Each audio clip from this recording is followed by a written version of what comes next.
एक होता हमारे हृदय का बैठा हुआ ब्रह्म कन्हैया को याद करके रो रहा है, और तुम्हारे हृदय का बैठा हुआ ब्रह्म मुझे ज्ञान उपदेश दे रहा है।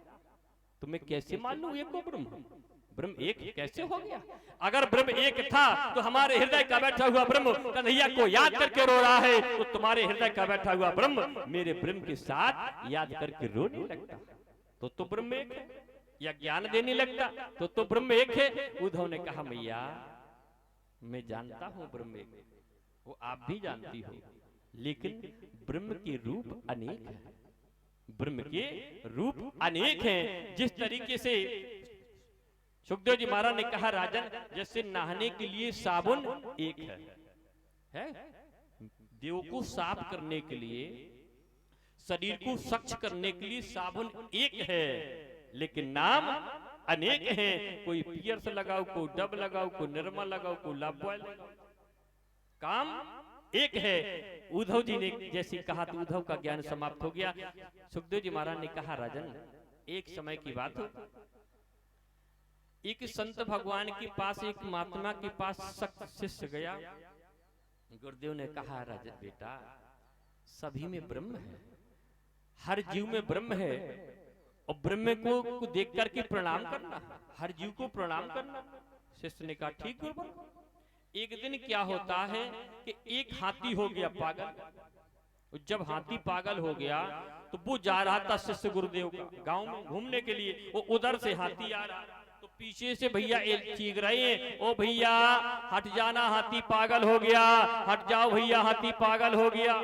वो तो गुरु की एक याद कर रहे हैं। गुरु ने कहा सबे प्रणाम करो, सब में ब्रह्म है, सबको प्रणाम करो। तो उसने यही समझा कि ब्रह्म आ रहा, देख करके प्रणाम करता।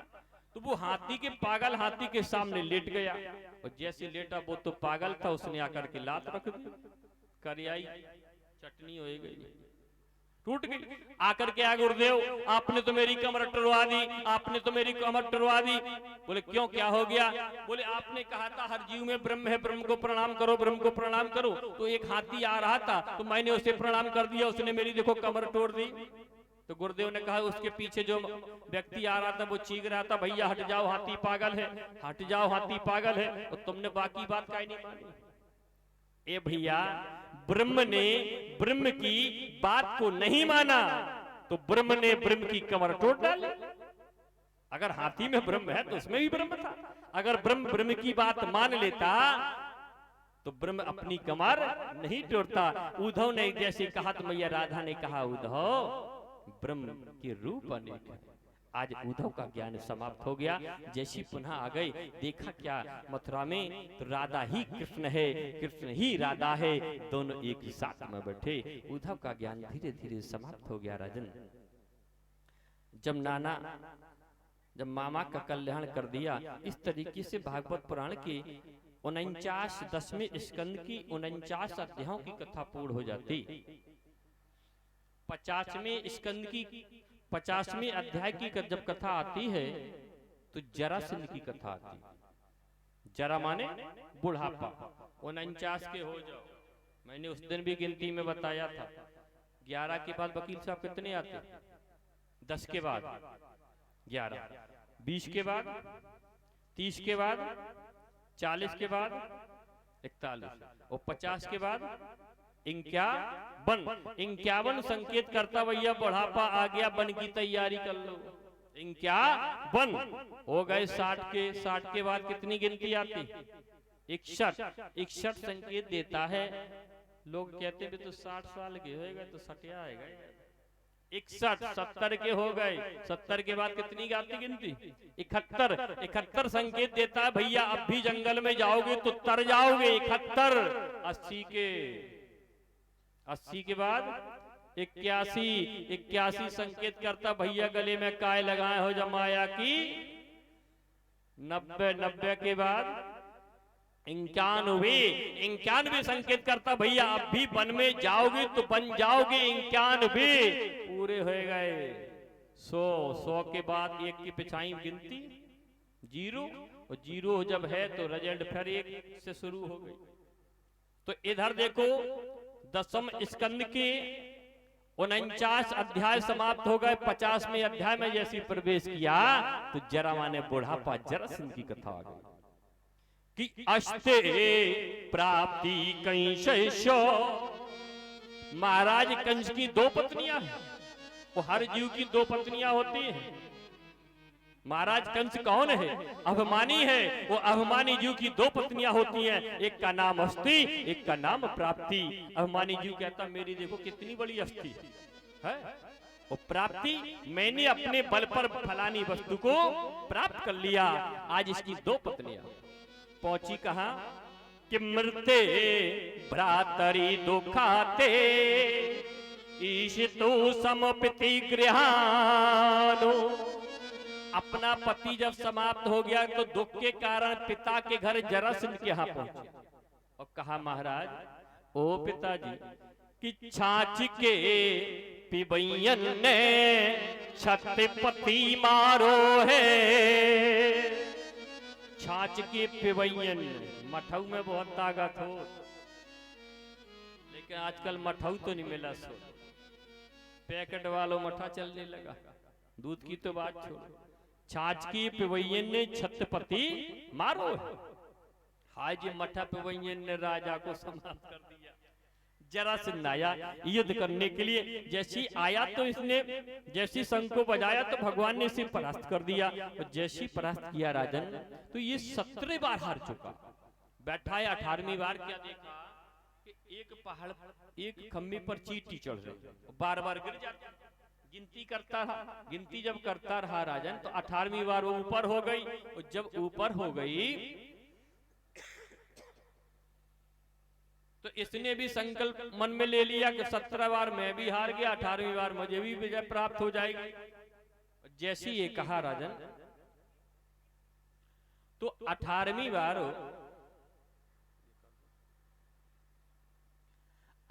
बार जैसी विजय संघ को बजाया,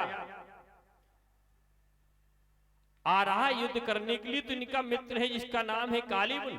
उसने कहा भैया जरासंध मैं भी युद्ध करने के लिए चल रहा हूं, मैं भी चल रहा हूं। बोले क्यों? बोले मैं तो आपके साथ में युद्ध करूं।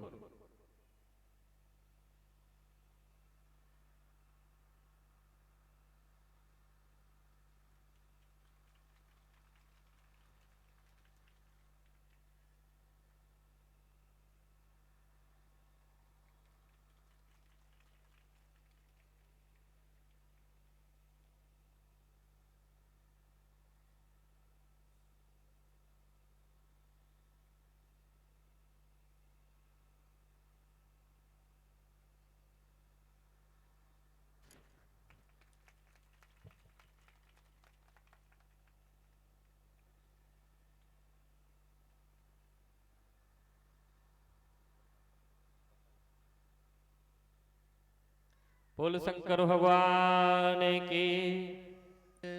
ये हमारा बहुत बड़ा सौभाग्य है, भोले बाबा की कृपा है, जो ब्राह्मण की नगरी में हमारे गुरु के समान पिता तुल ब्राह्मण लोग और भाई सब लोग मेरा सम्मान कर रहे हैं। ये हमारा बहुत बड़ा सौभाग्य है, भोले बाबा की कृपा है। आप सबका ऐसा ही सहयोग, आप सब बुजुर्गों का आशीर्वाद बना रहेगा तो ये पंडित श्री शिवकांत तिवारी की जीवन गाड़ी आगे बढ़ती रहेगी। बोल शंकर भगवान की।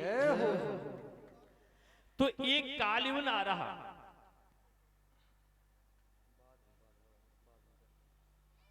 तो इसने कहा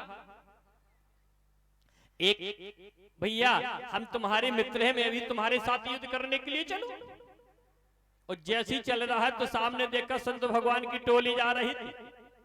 और आज जरासंध कालीवन ने दोनों ने टोली को रोक लिया। ए भैया कहाँ जा रहे हो महाराज? बोले मैं तो भजन करता हूँ। बोले भजन करने से क्या प्राप्त होता है? बोले जो चाहो सो प्राप्त होता, संतों ने कहा। तो जरासंध ने कहा देखो महाराज मेरे साथ कंधिया से युद्ध करने के लिए चलो। वो जाकर के अपने नारायण से कहो कि अब की बार मुझे विजय प्राप्त कंधिया से हो जाए। तो अगर मुझे विजय प्राप्त नहीं मिलती है तो ये जरासंध तुझे समाप्त कर देगा। जैसी आया संघ को बजाया राजन, भगवान युद्ध करने के लिए जैसी बाहर आए तो देखा आगे संत भगवान खड़े, गौमुखी में भगवान का नाम हो जाप हो रहा है। भगवान ने कहा जरासंध नाना, सेना तो अपनी में बहुत अच्छी लेकर के खड़ी कर दी, पिता और पुत्र से युद्ध करा रहे हो। संत कौन है? संत होते हैं परमात्मा के बालक, संत न होते जगत में तो राम रहते निपूत। आज पिता और पुत्र का युद्ध कराना चाहता है नाना तू। सभी संतों ने कहा ही भगवान अपने बेटे की लाज रखना, अगर अब की बार विजय प्राप्त से नहीं मिली तो ये जरासंध पापी मुझे समाप्त कर देगा। वो परमात्मा अगर हम लोग सभी समाप्त हो गए तो संसार में तुम्हारा नाम लेने वाला कोई नहीं होगा। हृदय से भगवान को याद कर रहे युद्ध प्रारंभ हुआ। और जैसे युद्ध प्रारंभ हुआ राजन, तो हमारा आज द्वारकाधीश प्रेम दिवस में पाले पढ़कर प्रभु को नियम बदलते देखा। अपना मान भल रहे या ना रहे, पर भक्त का मान न टलते देखा। आज युद्ध भूमि को छोड़कर के हमारा कन्हैया भागने लगा। जैसी भागने लगा तो सभी संतों ने देखा, भगवान का एक नाम रख दिया, जयकारा लगा दिया, बोले रण छोड़ भगवान की जय हो। भगवान ने कहा अच्छा, हमने तुम्हारी भलाई के लाने भाग्य तुमने रण छोड़ बना दिया, कोई बात नहीं। लेकिन कालीवन ने कहा देखो कन्हैया, जरासंध भले ही छोड़ दे क्योंकि तुम्हारा रिश्तेदार है, मैं तुझे नहीं छोड़ूंगा। पीछा कर लिया, आगे गए भगवान, एक गुफा में प्रवेश हो गए। और जैसे प्रवेश हुए राजन, तो उस गुफा के अंदर एक व्यक्ति सो रहा था। अपना पीताम्बर लिया, सोते हुए व्यक्ति के ऊपर डाल दिया, अंदर हो गए। कोई पीछे से गया, इसने कहा कालीवन ने, एक कन्हैया सोने का बहाना तूने बना लिया, आज ये कालीवन तुझे नहीं छोड़ेगा।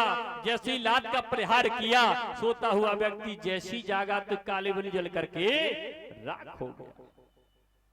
राजा परीक्षित ने कहा महाराज जा शक्ति कौन में है?